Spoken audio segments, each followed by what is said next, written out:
विचारलं कुठे गेली होतीस? ॲक्च्युली एक दोन नवीन ब्रांचेस ओपन करायचा विचार आहे, सो त्यासाठी मीटिंग्स होत्या, त्या मीटिंग्स करायला गेली. बरं बरं बरं. नाही म्हणजे कुठल्या नवीन प्रॉडक्टसाठी नवीन ब्रांचेस लागणार आहेत तुला? मला सुद्धा कळू दे. मी तुझा चेक काढून फेकलाय. तू प्लीज जा आता इकडून. कोणी बघितलं तर माझी वाट लागेल. मग ॲक्च्युली ना सगळं इनिशियल लेवलला आहे, फायनल काहीही झालेलं नाही आहे, त्यामुळे आता काही सांगता नाही येणार. पण काहीतरी डिस्कशन झालं असेल ना ऑफिसमध्ये तुझ्या कलिग्स बरोबर? तेच मॉम, डिस्कसच नाही केलं आहे कोणाशी काही.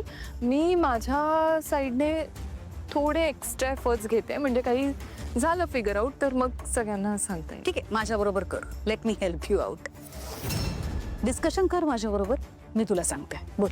तेच मॉम, मी तेच म्हणते की मी सांगणार होते तुम्हाला, म्हणजे एक थोडंसं काही डेव्हलप झालं तर मग सांगता येईल, म्हणजे थोडी क्लॅरिटी राहील ना, म्हणजे कशाबद्दल आहे काय आहे. बस ना ऐश्वर्या, आणखीन किती खोटं बोलणार आहेस ऐश्वर्या? खोटं म्हणजे? राजकुमारला भेटायला गेली होतीस ना? आत्ता बघितलं मी तुला.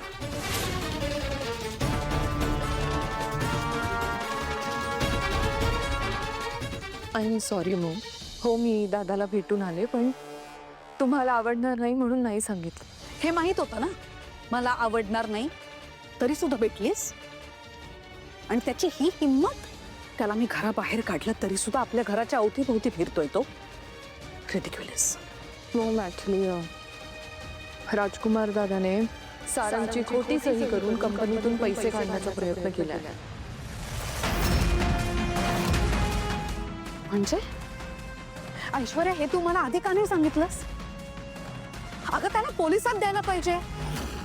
नाही मॉम, नाही, रिलॅक्स, आता गडबड नको.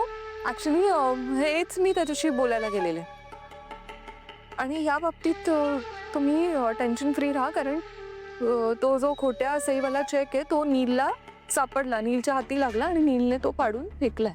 सो पैसे कुठेही गेलेले नाही आहेत, आणि मी राजकुमार दादाला वॉर्निंग दिली आहे की या केसमध्ये काहीही गडबड झाली तर तुला आम्ही पोलिसात देऊ, असंच सांगितलंय मी. त्यावर तो असं म्हणाला की मी असलं काहीही रिपीट करणार नाही, म्हणून मी भेटले त्याला. मग ॲक्च्युली एक दोन ऑनलाईन मीटिंग्स आहेत मला अटेंड करायच्यात, मी जाऊ? आणि तुम्ही रिलॅक्स.